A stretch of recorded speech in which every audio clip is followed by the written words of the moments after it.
میں ہماری ماں اور بہنوں سے اپیل کر رہا ہوں، میری آپ سے گزارش ہے کہ 14 تاریخ کے دن آپ لوگ پورے عزم اور حوصلے کے ساتھ آپ اپنے پولنگ بوتھ کو جائیے، اور جو ہماری ماں اور بہنیں حجاب پہنتی ہیں، نقاب پہنتی ہیں، وہ بھی پہن کر جائیے۔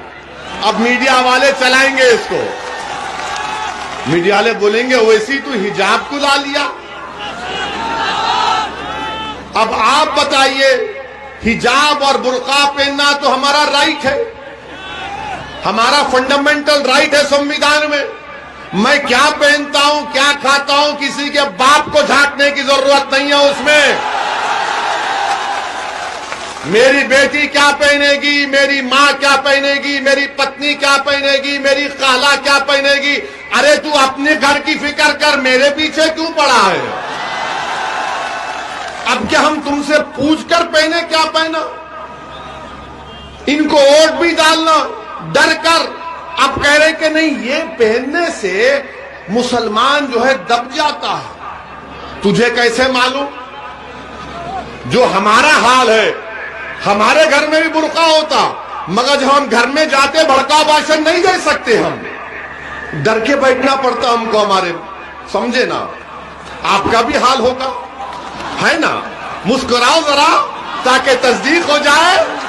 ہاں، یہ لوگ بولتے دباتے، ارے ہم کو الٹا دباتے ہیں بھائی، مگر یہ لوگ بولیں گے وہ کیا تم حجاب۔ اب ہم کل بولے ایک بھاشن میں، ہم ایک بھاشن میں بولے، اس بچی کا ذکر کیے، آپ بتاؤ اس بچی نے جرت کا مظاہرہ کیا نہیں کیا؟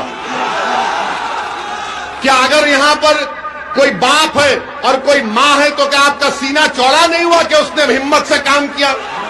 ہوا نہیں ہوا؟ آپ کو خوشی ہوئی نہیں ہوئی؟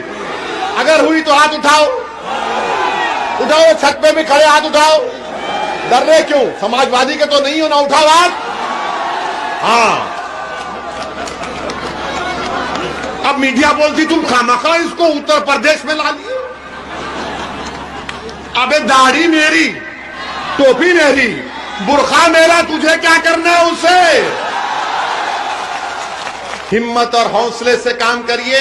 اور میڈیا کے لیے کہہ رہا ہوں، ہم اس بچی سے ویڈیو کال بھی کر کے آئے ہیں۔ میں مسکان سے ان کے والد سے بات کیا، ان کے والد کو کہا کہ آپ نے اچھی تربیت دی اپنی بیٹی کی، اس کے ہمت اور حوصلے کو اللہ اور بلند کرے۔ تو اس بچی نے ہم سے بھی بات کی اور اس نے کہا کہ اویسی صاحب ہم آپ کے بھاشن کو سنتے ہیں۔ میں نے کہا ارے یہاں بھی سن رہے ہیں، مگر خیر ہم مبارکباد دیتے ہیں، اور ہم آپ کو بتانا چاہ رہے ہیں کہ برقع، حجاب اور چادر، کیرلا ہائی کورٹ نے کہا کہ یہ اسلام کا ایسنشل فیچر ہے، ایسنشل چیز ہے، یہ کوئی نہیں کرتا کوئی بات نہیں ہے۔ اور ہمارا ماننا یہ ہے کہ جب ہم بھارت کے پارلیمنٹ میں داڑھی اور ٹوپی کے ساتھ بی جے پی اور نریندر مودی پر تنقید کر سکتے ہیں، تو یہ بچی حجاب پہن کر جا رہی ہے تو کیوں روک رہے ہیں آپ؟ پڑھنے دیجئے، قابل بننے دیجئے، بلکہ اپنی بیٹیوں کو خوب پڑھاؤ، آپ ان کو ڈاکٹر بنائیے، انجینئر بنائیے، کلیکٹر بنائیے، ڈی ایم بنائیے، ایس ڈی ایم بنائیے۔ ہمارا مقصد تو یہی ہے کہ بھارت میں جب تک بھارت کی مہیلاؤں کی سرکشا نہیں ہوگی، جب تک بھارت کے مہیلاؤں کو ترقی کے مواقع نہیں ملیں گے، بھارت سپر پاور نہیں بن سکتا۔